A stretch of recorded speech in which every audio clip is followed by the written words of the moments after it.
നമ്മുടെ കൂടെ എത്തിയിട്ടുണ്ട്. ഞാൻ നേരത്തെ പറഞ്ഞതുപോലെ ഇനി ആരൊക്കെയാണ് വരുന്നതെന്ന് അറിയില്ല. എല്ലാവരും വന്നു കഴിഞ്ഞാൽ നിങ്ങളുടെ സീറ്റ് എവിടെയാണെന്നും അതും എനിക്കറിയില്ല. ഇതൊക്കെ ഞാൻ പറയില്ല, എനിക്ക് മാത്രമേ പറയാൻ പറ്റൂ. ഇങ്ങനെ പറയാൻ പറ്റുന്നതാണ്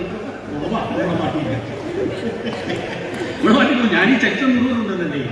കോൺഗ്രസിൽ നിന്ന് നേതാക്കളും പ്രവർത്തകരും BJP-യിലേക്ക് മാറിക്കൊണ്ടിരിക്കുകയാണ്. അതൊരു ഒഴുക്കാണ്. വെറും ഒഴുക്ക് എന്ന് പറഞ്ഞാൽ പോരാ, അതൊരു കുത്തൊഴുക്കാണ്. ദേശീയമായി നാം നിരവധി വാർത്തകൾ ദിനംപ്രതി കണ്ടുകൊണ്ടിരിക്കുകയാണ്, കേട്ടുകൊണ്ടിരിക്കുകയാണ്. കേരളത്തിലും സമാനമായ സംഭവം ഇപ്പോൾ ആരംഭിച്ചിട്ടുണ്ട്. കോൺഗ്രസിന്റെ മുതിർന്ന നേതാക്കളുടെ മക്കൾ, മുൻ മുഖ്യമന്ത്രി കെ കരുണാകരന്റെ മകൾ പത്മജ വേണുഗോപാലാണ് ഏറ്റവും ഒടുവിൽ BJP-യിലേക്ക് പോയ കേരളത്തിലെ മുതിർന്ന നേതാവ്. രാഷ്ട്രീയ കാര്യസമിതി അംഗമാണ്. കേരളത്തിലെ കോൺഗ്രസിന്റെ ഏറ്റവും ഉന്നതമായ സമിതി, ആ സമിതിയാണ് രാഷ്ട്രീയ കാര്യസമിതി. അതിലെ ഒരംഗം പത്മജ വേണുഗോപാൽ BJP-യിൽ ചേർന്നത് അടുത്ത കാലത്താണ്. ഇങ്ങനെ BJP-യിലേക്ക് ആളുകൾ വന്നുകൊണ്ടിരിക്കുന്നത് BJP-യിൽ ഒരു അലോസരം ഉണ്ടാക്കിയിട്ടുണ്ട്. BJP നേതാക്കൾക്ക് അത് വലിയ അമർഷം ഉണ്ട്. കാരണം അവർക്ക് വേണ്ടത്ര പ്രാധാന്യം കിട്ടുന്നില്ല. BJP-യുടെ ഏറ്റവും അടിത്തട്ടിൽ നിന്ന്, RSSന്റെ ശാഖകളിൽ നിന്ന് പ്രവർത്തിച്ച് വലുതായി വലിയ എതിർപ്പുകൾ, പോലീസിന്റെ രാഷ്ട്രീയ എതിരാളികളുടെയൊക്കെ എതിർപ്പുകൾ അതിജീവിച്ച് വളർന്ന് വന്ന നേതാക്കൾ ഇന്ന് അവഗണിക്കപ്പെടുകയും, ഇന്നലെ വരെ കോൺഗ്രസിൽ പ്രവർത്തിച്ചവർ, അധികാരത്തിന്റെ അപ്പക്കഷ്ണം നുണഞ്ഞുകൊണ്ടിരുന്നവർ പെട്ടെന്ന് അപ്പക്കഷ്ണം കിട്ടാതായപ്പോൾ ഇപ്പുറമാണ് അപ്പമുള്ളത് എന്ന് കണ്ട് ഇങ്ങോട്ട് കൂടുമാറുകയാണ്.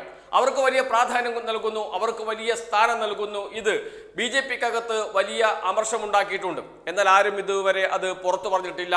ഇന്നിതാ പൊട്ടിത്തെറിച്ചിരിക്കുന്നു. കേരളത്തിലെ BJP-യുടെ ഏറ്റവും മുതിർന്ന നേതാവ്, അതേപോലെ തന്നെ കേരള ഘടകത്തിന്റെ അധ്യക്ഷനായി പ്രവർത്തിച്ച ആൾ, ഒരു ഘട്ടത്തിൽ BJP-യെ ഒന്ന് കേരളത്തിൽ ചലിപ്പിച്ചെടുത്ത് വളർത്തിക്കൊണ്ടുവരുവാൻ നിർണായകമായ നേതൃപരമായ പങ്കുവഹിച്ച നേതാവാണ് CK പത്മനാഭൻ. ആ CK പത്മനാഭൻ തന്നെ ഇപ്പോൾ പൊട്ടിത്തെറിച്ചിരിക്കുന്നു. ഇങ്ങനെ നേതാക്കൾ വരുമ്പോൾ BJP-യിലെ അണികൾക്ക്, പ്രവർത്തകർക്ക്, നേതാക്കൾക്ക് വേണ്ടത്ര പരിഗണന കിട്ടുന്നില്ല എന്ന കാര്യത്തിൽ. സംഭവം നടന്നത് മറ്റെവിടെയുമല്ല, കാസർഗോഡ് വെച്ചാണ്. BJP സ്ഥാനാർത്ഥികളുടെ ഒരു മണ്ഡലം കൺവെൻഷൻ ഉദ്ഘാടനത്തെ നിശ്ചയിച്ചത് CK പത്മനാഭനെ ആയിരുന്നു. എന്നാൽ പത്മജ വേണുഗോപാൽ വന്നപ്പോൾ പെട്ടെന്ന് പത്മജ വേണുഗോപാൽ ഉദ്ഘാടകയായി മാറുകയും CK പത്മനാഭൻ തഴയപ്പെടുകയും ചെയ്തു. ഇതിൽ പ്രതിഷേധമാണ് അദ്ദേഹം പ്രസംഗത്തിലുടനീളം കാണിച്ചതും അവസാനം അദ്ദേഹം വിളക്ക് കത്തിക്കൽ ചടങ്ങിൽ നിന്ന് വിട്ടുനിൽക്കാൻ ഇടയാക്കിയതും. ആ ചടങ്ങിൽ അദ്ദേഹം നടത്തിയ പ്രസംഗമുണ്ട്. ആ പ്രസംഗത്തിൽ അദ്ദേഹത്തിന്റെ അമർഷം, പ്രവർത്തകരുടെ അമർഷം പൊട്ടി ഒഴുകുകയാണ് ചെയ്തത്. ആ വാക്കുകൾ തന്നെ നമുക്ക് കേൾക്കാം. അദ്ദേഹം ഓർമ്മപ്പെടുത്തിയത്, അദ്ദേഹം തുടങ്ങിയത് പത്മജ വേണുഗോപാലിനെ സ്വാഗതം ചെയ്തുകൊണ്ടാണ്. പത്മജ വേണുഗോപാൽ മാത്രമല്ല, ഇനിയും ആൾക്കാർ തുടരെ തുടരെ BJP-യിലേക്ക് വരാനുണ്ട്. അപ്പോഴൊക്കെ നിങ്ങളുടെ സ്ഥാനം എവിടെയായിരിക്കും എന്ന ചോദ്യമാണ് അവിടെ ആ യോഗത്തിൽ വെച്ച് പത്മജ വേണുഗോപാലിനെ വേദിയിൽ ഇരുത്തിക്കൊണ്ട് CK പത്മനാഭൻ ചോദിച്ചത്. ആ വാക്കുകൾ നമുക്ക് കേൾക്കാം. നമ്മുടെ കൂടെ എത്തിയിട്ടുണ്ട്. ഞാൻ നേരത്തെ പറഞ്ഞതുപോലെ ഇനി ആരൊക്കെയാണ് വരുന്നതെന്ന് അറിയില്ല. എല്ലാവരും വന്നു കഴിഞ്ഞാൽ നിങ്ങളുടെ സീറ്റ് എവിടെയാണെന്നും അതും എനിക്കറിയില്ല. ഇതൊക്കെ ഞാൻ പറയില്ല, എനിക്ക് മാത്രമേ പറയാൻ പറ്റൂ. ഇങ്ങനെ പറയാൻ പറ്റുന്നതാണ് ഇവിടെ മാറ്റില്ല. ഞാൻ ഈ ചരിത്രം മുഴുവനുണ്ടല്ലേ. കോൺഗ്രസിൽ നിന്ന് എന്തുകൊണ്ടാണ് നേതാക്കൾ ഇങ്ങനെ BJP-യിലേക്ക് വരുന്നത്? കോൺഗ്രസ് അധികാരത്തിൽ ഇരുന്ന കാലം, ഏകദേശം 6 പതിറ്റാണ്ടോളം കാലം അധികാരത്തിനോടൊപ്പം നടന്ന കോൺഗ്രസ് നേതാക്കൾ, അതിന്റെ എല്ലാ ആനുകൂല്യവും പറ്റിയവർ എന്തുകൊണ്ടാണ് ഇപ്പോൾ BJP-യിലേക്ക് വരുന്നത്? അതിനുള്ള ഉത്തരവും പറയുന്നുണ്ട് CK പത്മനാഭൻ. ഇപ്പോഴും അവർക്ക് ഈ ദേശീയ ജനാധിപത്യ സഖ്യത്തിന്റെ ഗവൺമെന്റ്, മോഡി ഗവൺമെന്റ് കേന്ദ്രത്തിൽ കഴിഞ്ഞ 10 വർഷമായി ഭരണത്തിലിരിക്കുന്നു എന്ന് ആ യാഥാർത്ഥ്യം ഉൾക്കൊള്ളാൻ 65 വർഷത്തിലേറെ നാടിന്റെ ഭരണം കുത്തകയാക്കി കൈയടക്കി വെച്ച കോൺഗ്രസിന് കഴിഞ്ഞിട്ടില്ല. ആ അധികാരത്തിന്റെ കെട്ട് എന്ന് പറയുന്നത് ഹാങ് ഓവർ. തലേ ദിവസം നല്ല നന്നായിട്ടൊന്ന് അടിച്ചു കഴിഞ്ഞാൽ പിറ്റേ ദിവസവും അതിന്റെ പിറ്റേ ദിവസവും ആ ഹാങ് ഓവർ ഉണ്ടാവും. അത് അധികാരത്തിന്റെ ഒരു ലഹരിയാണ്. ആ 65 വർഷം നിരന്തരമായി ഭരണം നടത്തിയതിന്റെ ഹാങ് ഓവർ, കെട്ട്, ലഹരി ഇപ്പോഴും കോൺഗ്രസിന്റെ പഴയ പല നേതാക്കന്മാർക്ക് വിട്ടിട്ടില്ല. അതുകൊണ്ട് പാർലമെന്റിൽ നമ്മുടെ ആളുകൾ പറയാറുണ്ട്, ഇപ്പോഴും കോൺഗ്രസ്സുകാർ എല്ലാവരും തന്നെ ഇരിക്കുന്നു അധികാരത്തിൽ.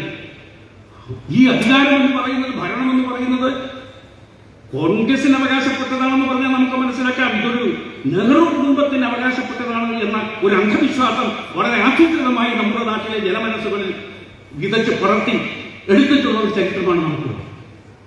അധികാരം അവരുടെ, അതാണ് ഞാൻ 3 പേരുടെ കുടുംബത്തിന്റെ അവരുടെ താല്പര്യങ്ങൾ. ശ്രീമതി സോണിയ, ശ്രീ രാഹുൽജി, ശ്രീ പ്രിയങ്ക, ഈ 3 ആളുകൾ അവരെ ചുറ്റിപ്പറ്റി അവരുടെ താല്പര്യങ്ങൾ, അവരുടെ ഭാഗ്യം, അവരുടെ താല്പര്യങ്ങൾക്ക് വേണ്ടി ഭാരതത്തിലെ 142 കോടി മനുഷ്യരുടെ താല്പര്യത്തെ, ഭാഗ്യത്തെ കൂട്ടിക്കെട്ടി നടത്തുന്ന ഒരു കസർത്ത് കളിയാണ് ഈ കോൺഗ്രസിന്റെ രാഷ്ട്രീയം എന്ന് പറയുന്നത്.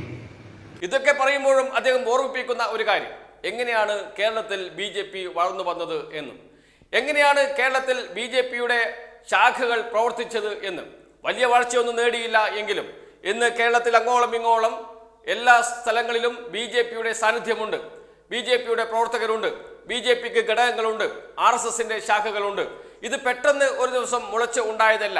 എങ്ങനെ വളർന്നു വന്നു, അന്ന് അനുഭവിച്ച ത്യാഗങ്ങൾ എന്തൊക്കെയാണ്, അന്ന് പ്രവർത്തകർ അനുഭവിച്ച അല്ലെങ്കിൽ നേരിട്ട എതിർപ്പുകൾ എന്തൊക്കെയാണ് എന്ന് കൃത്യമായി എണ്ണി എണ്ണി പറയുന്നു ഉദാഹരണങ്ങൾ സഹിതം CK പത്മനാഭൻ. അത് പാർട്ടി, ഭാരതീയ ജനതാ പാർട്ടി എന്ന് പറയുമ്പോൾ അതൊരു സംഘടനാപരമായിട്ടുള്ള ഒരു സംവിധാനമുണ്ട്, ഒരു ചരിത്രമുണ്ട്, ഒരു പാരമ്പര്യമുണ്ട്, ഒരു ഭരണഘടനയുണ്ട്, ഒരു നീതിശാസ്ത്രമുണ്ട്, ഒരു രീതിശാസ്ത്രമുണ്ട്. അതൊക്കെ മനസ്സിലാക്കിയിട്ട് വേണം പ്രവർത്തിക്കാൻ. ഞാൻ ഇടയ്ക്ക് പിന്നെ അവിടെ വണ്ടി ഇറങ്ങിയിട്ട് ഇങ്ങോട്ട് വന്നു കഴിഞ്ഞപ്പോൾ ഞാൻ തിരിച്ചു പോയി കളയാം. വീരനേന്ദ്രൻ നാരായണപ്പെട്ട് ഇവരെ പറഞ്ഞു ഒരു കാരണവശാലും പോകാൻ പാടില്ല. അതുകൊണ്ട് ഞാൻ എന്തുകൊണ്ടാണ് ഇങ്ങനെ പറഞ്ഞതെന്നുള്ളത് അതുകൊണ്ട് പിന്നീട് ഇങ്ങനെ രഹസ്യമായിട്ട് അപ്പുറത്തിരിക്കുന്ന ശിവരാജനുണ്ടാകും. അദ്ദേഹം ശിവരാജൻ തന്നെയാണ്. 25-26 കൊല്ലം സ്വന്തം വാർഡിൽ എല്ലാ മുന്നണികളെയും തോൽപ്പിച്ച് പാലക്കാട് മുനിസിപ്പാലിറ്റിയിൽ വിജയം വരിച്ചിട്ടുള്ള ഒരാളെയാണ് നമുക്കിവിടെ ജീവിക്കുന്നത്. ഇതൊക്കെ നമുക്ക് നന്നായിട്ട് അറിയാം. ഇവർ പറഞ്ഞു, ഞാൻ എല്ലാ കാര്യം പറയില്ല. അതുകൊണ്ട് നിങ്ങൾ ദൈവത്തിന് എന്നെ കുറിച്ച് തോന്നുന്നില്ല. എന്താ കാരണം അറിയാം, പറഞ്ഞ് ഇവിടെ പറയാൻ പാടില്ലാത്തത് പറഞ്ഞു പോകുമോ എന്നുള്ള ഭയമില്ല. ഞാൻ പറയില്ല. എനിക്ക് അതിനുള്ള പക്വതയും നിയന്ത്രണമൊക്കെ എനിക്കുണ്ട്. ഞാൻ ഈ കുറെ വർഷങ്ങളായിട്ടല്ല ഇങ്ങനെ നടക്കുന്നത്. അല്ല, ഇവിടെ ഇപ്പം നമ്മുടെ കാസർഗോഡ് പാർലമെന്റ് എന്ന് പറഞ്ഞാൽ ഇവിടെ ഓരോ മുക്കും മൂലയും എല്ലാം എനിക്കറിയാം. എല്ലാം അറിയാം. ഞങ്ങൾക്ക് ഒരുമിച്ച് വെള്ളം കുടിക്കാതെ, കഞ്ഞി കുടിക്കാതെ നടന്നിട്ട് അതൊരു രസമായിരുന്നു. പക്ഷെ ആ ഒരു ഉശിരുണ്ടല്ലോ അന്നത്തെ, ആ ഒരു ആത്മാർത്ഥത, ആ ഒരു ഉശിരി, ആ ഉശിരി ഇപ്പോഴത്തെ പുതിയ ഉശിരന്മാർക്കുണ്ടോ എന്നുള്ള സംശയം എനിക്കുണ്ട്. അങ്ങനെയാണ്. നിങ്ങൾ ആ വഴിയുള്ള കനൽ വഴിയാണ്. അതും ഇപ്പോഴും ഈ പ്രായം എന്ന് പറഞ്ഞു കഴിഞ്ഞാൽ 50 കൊല്ലം മുമ്പ് എനിക്ക് ഇവിടെയൊക്കെ വരുമ്പോൾ ഇന്നത്തേക്കാൾ പ്രായം ഉണ്ടായിരുന്നു എന്നാണ് മനസ്സിലാക്കുന്നത്. ആ ശക്തിയിലാണ് ഞാൻ കുറച്ച് മുന്നോട്ട് പോകുന്നത്. അവസാനം അദ്ദേഹം അവസാനിപ്പിക്കുന്നത് രസകരമായ ഒരു ചോദ്യം ഉയർത്തിക്കൊണ്ടാണ്. പുതുതായി വരുന്നവർക്ക് ഭാരത് മാതാ കി എന്ന് വിളിക്കാൻ പോലും അറിയില്ല എന്ന്. ഭാരത് മാതാ കി ജയ് വിളിപ്പിക്കാൻ ആദ്യം ഇവരെ പഠിപ്പിക്കേണ്ടതുണ്ട്. അതിനുശേഷമായിരിക്കണം ഇവരെ BJPയുടെ ഉന്നത സ്ഥാനങ്ങളിൽ നിലനിർത്തേണ്ടത്, വളർത്തിക്കൊണ്ടുവരേണ്ടത് എന്ന് പറഞ്ഞു വെക്കുന്നു CK പത്മനാഭൻ. അതും കൂടി കേൾക്കാം. ഈ ഭാരത് മാതാവ് എന്ന് പറയുന്നത് നമ്മുടെ ഒരു ഭവ്യമായ സങ്കല്പമാണ്. ആ ഭാരത് മാതാ കി ജയ് എന്ന മുദ്രാവാക്യം, അതുകൊണ്ടാണ് നമ്മൾ ജീവിക്കുന്നത്. നമ്മൾ ഈ ജനസംഘത്തിന്റെ കാലം മുതൽ ഇതുവരെ എന്താ ആ ഒറ്റ മുദ്രാവാക്യം. ഇപ്പം ചില ആളുകൾക്ക് ഇപ്പം അതും വിളിക്കാനറിയില്ല മര്യാദ. അതായത് ഇപ്പം ഈ വന്ന ആളുകൾ ആത്മഹത്യയുടെ ഉത്തരവാദിത്വം വന്നിട്ടുണ്ട്. ഇത് എങ്ങനെയാണ് നന്നായിട്ട് ഭാരത് മാതാ കി, ചില ആളുകൾ ഭാരത് മാതാ കി വിളിക്കുന്നതിന്റെ ഭാരത് മാതാ വേണ്ടിയില്ല. ഇതൊക്കെ നമ്മളുടെ ഒരു അടിസ്ഥാനം, നമ്മുടെ അടിസ്ഥാന മർമ്മമായി, നമ്മുടെ ജീവനാടിയാണ്.